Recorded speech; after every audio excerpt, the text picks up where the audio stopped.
Todos los jugadores un día fueron canteranos. Ahí está la Quinta del Buitre, el Barça de Guardiola o incluso el Athletic Bilbao, que nos guste más o nos guste menos, firme más jugadores de Osasuna o firme de la Real Sociedad, todos los años saca jugadores de la cantera. O en nuestro caso, Canales, Munitis, Quique Setién, José Ceballos. Hoy en día sería prácticamente imposible que pudiesen ni siquiera haber debutado este año en segunda división. Hoy os voy a hablar de los canteranos que a mi juicio han merecido y merecen tener su oportunidad, al menos esta campaña, en el primer equipo del Racing. Vamos con ello.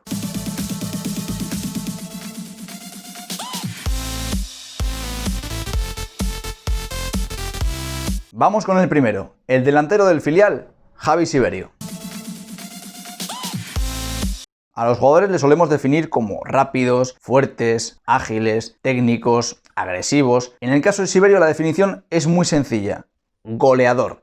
Es un delantero centro de los que decimos puro, ese 9 de área, y no le pidas que caiga banda, que se vaya de 5, porque no es su cometido. Su cometido es estar en el área y cazar cualquier balón, y lo hace muy bien. Ha marcado 24 goles en 26 partidos y la temporada pasada marcó 16 goles en 22 partidos, habiendo estado lesionado en torno a 3-4 meses con el radio y con la rodilla tocada. Este año, lo que le vimos en la pretemporada, rindió yo creo a muy buen nivel. En el área, a mi juicio, es el mejor de los delanteros que tiene el Racing, pero sin duda además, porque es eso, es un tío rematador. Hay una jugada muy típica que hace él junto a Marco Camus, que es esa en la que la lleva por la banda Marco Camus, llega a la línea de fondo, la pone atrás y este tío, ¡pum!, entra ahí al primer palo, mete la punterita y para adentro. O cualquier balón que le caiga ahí, es listo para que le caiga, sabe rematar. Tú le ves y físicamente no es un tío que digas, joder, vaya toro, vaya portento, pero los centrales no se la ganan por arriba tampoco. Sabemos que con otro director deportivo hubiese estado en el primer equipo sin lugar a dudas, y además el año pasado jugó en su debut con el primer equipo contra el Logroñés en la última jornada de liga, que el Logroñés, por cierto, fue segundo de grupo detrás del Racing. Jugó apenas 20 minutos, marcó un gol, le anularon otro,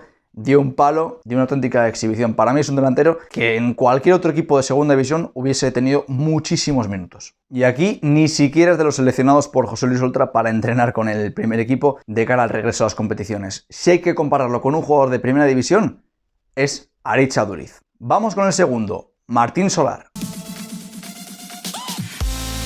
Martín es un centrocampista jugón, de los que dice, a mí el balón, yo te lo bajo, yo te lo distribuyo, yo te tiro una pared, dámelo a mí si estás ahogado. Es un centrocampista de los que me gusta mucho a mí, porque no revive el balón, le gusta mucho, y además hay que decirlo, lo hace muy bien. A mí es un jugador que me gusta mucho más en el doble pivote, siendo el que lleve un poco más la manija del juego y que tenga un poco más de permiso para escaquearse en tareas defensivas, que no jugando en la media punta donde le pone Pitu, aunque hay que decir que ahí también está teniendo mucho acierto y es muy destacado en el Racing B sus actuaciones. A balón parado es muy bueno, incluso de penalti lleva unos cuantos goles. Son 6 goles en total este año en tercera división para un jugador de primer año que en juveniles ha estado los 3 años en el División de Honor, el último año incluso como capitán, que deja las claras que es un jugador con muchísimo talento. Si hiciésemos una comparación con un jugador de élite mundial, Martín Solar sería Artur Melo, el jugador del Barça, y además es un perfil, lo que os he dicho antes, de los que le gusta el balón, centrocampista creativo, que si miramos el primer equipo, no hay uno así. Vamos con el tercero, Marco Camus. Camus es un jugador que, si le respeta la espalda, marca la diferencia por completo, porque es ese extremo que le gusta encarar y que además se va de su adversario. Además siempre por velocidad, por la parte exterior, ya sea en la izquierda o en la derecha, aunque en la derecha puede entrar para adentro cuando rompe a línea de fondo, es imparable. Esa jugada que os dije antes de Siberio la hace varias veces él, o incluso uno jugando por la izquierda contra el Laredo o contra el Bezana por la derecha. Es prácticamente imparable cuando arranca, porque tiene esos 2 primeros metros muy difíciles de pillar y luego además es un tío que, quieras que no, mide más de 1,80 m y no es sencillo tampoco para un lateral poder tumbar. Es todavía juvenil, tiene una progresión tremenda por delante y si le respeta la espalda, marcará por completo la diferencia en el primer equipo. Si hay que asemejarlo a algún jugador de élite, Marco Asensio. Vamos con el cuarto, Rafa Tresaco.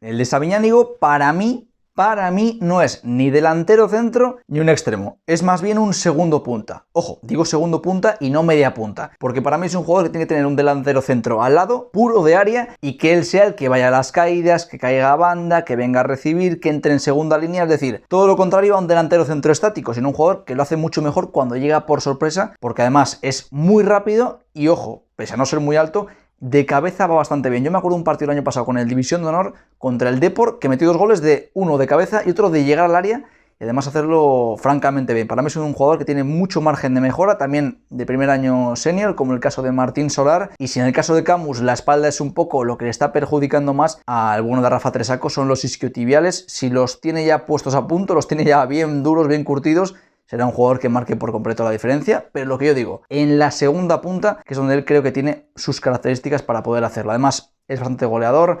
El año pasado en el División de Honor del Racing en 6 partidos marcó 5 goles y este año ha estado mucho tiempo lesionado, pero con el filial ha marcado 4 tantos. Si hubiera que comparar a Rafa con algún jugador de primer nivel, ese sería Thomas Müller. Y llegamos a la zaga. El lateral zurdo, Chus Puras. De todos los que he dicho antes, Puras es el que más ha jugado con el primer equipo con diferencia. Y es que además creo que ha jugado bien cuando estuvo, porque no era un puesto fácil y cumplió las mil maravillas en todos y cada uno de los partidos. Os recuerdo también el de Copa del Rey contra el Betis, cómo estuvo a nivel, vamos, excelso. Y de la noche a la mañana, no volvió a jugar. Y para mí es un jugador que merecía este año estar en el primer equipo, con ficha del primer equipo. Sabéis que al ser mayor de 23 años tiene que tener ficha A para poder jugar con el primer equipo. Se dejó con ficha B para haber traído a Abraham Minero y a Moy Delgado. Creo que Chus Puras hubiese merecido mucho esa posición de lateral zurdo en el primer equipo. Hemos ido con el zurdo, vamos con el diestro. Íñigo Sainz Maza.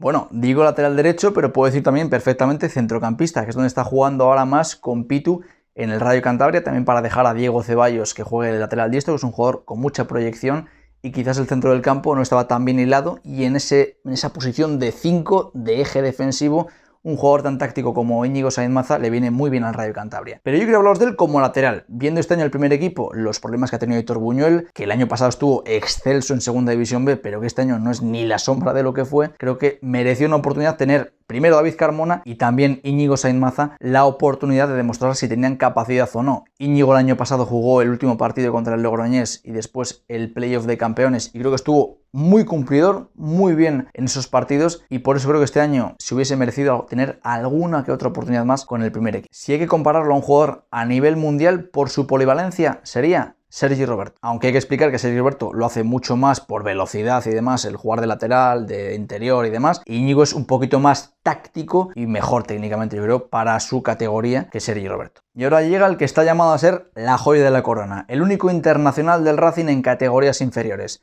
Dicen que es muy joven, y es cierto, pero también es muy joven Ansu Fati, y ahí está en el Barça. ¿Por qué no va a estar en el primer equipo del Racing Pablo Torre?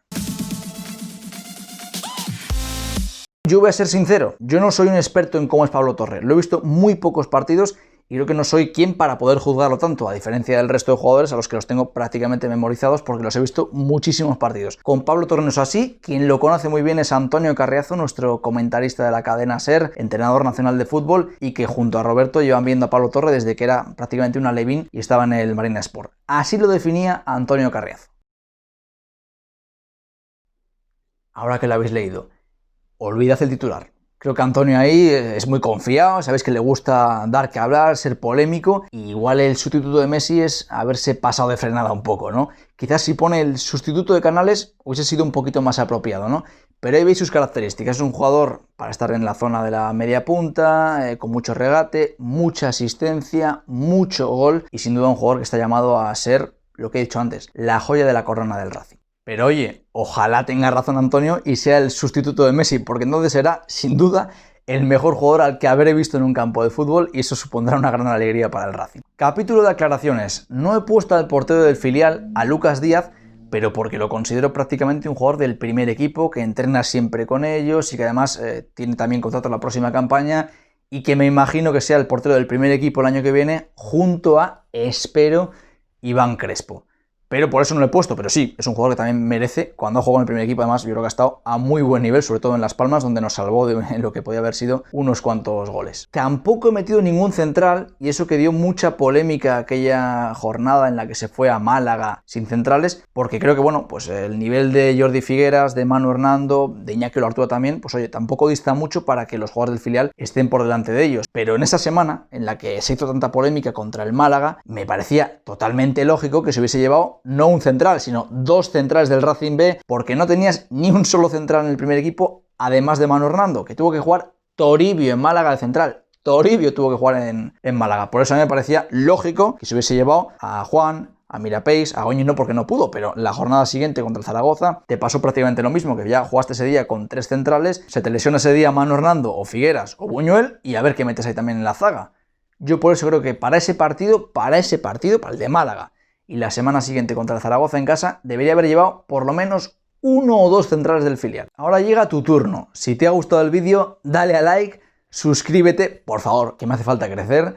Podéis dejar vuestra opinión aquí abajo en comentarios si creéis que hay algún canterano que me he dejado o de estos aportar cualquier cosa sobre ellos. También dejarlo en Twitter y en Facebook donde subiré el vídeo posteriormente. Lo dicho, chao chao.